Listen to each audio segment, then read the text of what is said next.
Charity begins at home എന്ന് ആളുകൾ പറയാറുണ്ട്. അതുപോലെ തന്നെയാണ് വിദ്യാഭ്യാസത്തിൻ്റെ കാര്യം. ഇതെല്ലാം വീട്ടിൽ നിന്ന് തുടങ്ങണം. നിങ്ങൾക്കറിയാം, അച്ഛനമ്മമാർ തന്നെയാണ് നമ്മുടെ ആദ്യ മോഡലും ആദ്യ ഗുരുക്കന്മാരും. ഈ നമ്മളെ യഥാർത്ഥത്തിൽ സമൂഹത്തിന് ആവശ്യമുള്ള പൗരന്മാരായി വാർത്തെടുക്കേണ്ട കാര്യങ്ങൾ എവിടെ നിന്ന് തുടങ്ങുന്നു, അതിൻ്റെ വേര് നമ്മൾ അന്വേഷിച്ച് പോയാൽ ആ വേര് ചെന്ന് ഇടം പിടിക്കുന്നത് വീടുകളിലാണ്.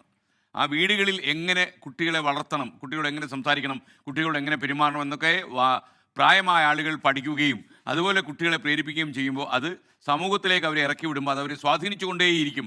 എത്ര കാലം കഴിഞ്ഞാലും നമ്മുടെ അച്ഛനും അമ്മയും നമ്മുടെ ബാപ്പയും ഉമ്മയും നമ്മുടെ അപ്പച്ചനും ഒക്കെ പഠിപ്പിച്ച കാര്യങ്ങൾ നമ്മളുടെ അവസാന ശ്വാസം വരെ നമ്മുടെ ഉള്ളിലുണ്ടാകും. അത്രയ്ക്ക് സ്വാധീനമാണ് ഒരു വീട്, ഒരു കുടുംബം ഒരാളിൽ ഉണ്ടാക്കുക. നല്ല വാക്കുകൾ, നല്ല അനുഭവങ്ങൾ, നല്ല കാഴ്ചകൾ, നല്ല പെരുമാറ്റം, ഇതെല്ലാം മാതാപിതാക്കളിൽ നിന്നാണ് കുട്ടികൾ സംശയിക്കുന്നത്. ഒരു സോഷ്യലൈസേഷൻ പ്രോസസ്സ് നമ്മൾ പറയില്ലേ, സമൂഹത്തിന് ആവശ്യമുള്ള ഒരാളായിട്ട് സാമൂഹ്യവൽക്കരണം എന്ന് പറയുന്ന ആ പ്രക്രിയ നടക്കുന്നത്, അതിൻ്റെ വേര് ആഴ്ന്നിറങ്ങുന്നത് വീട്ടിലാണ്.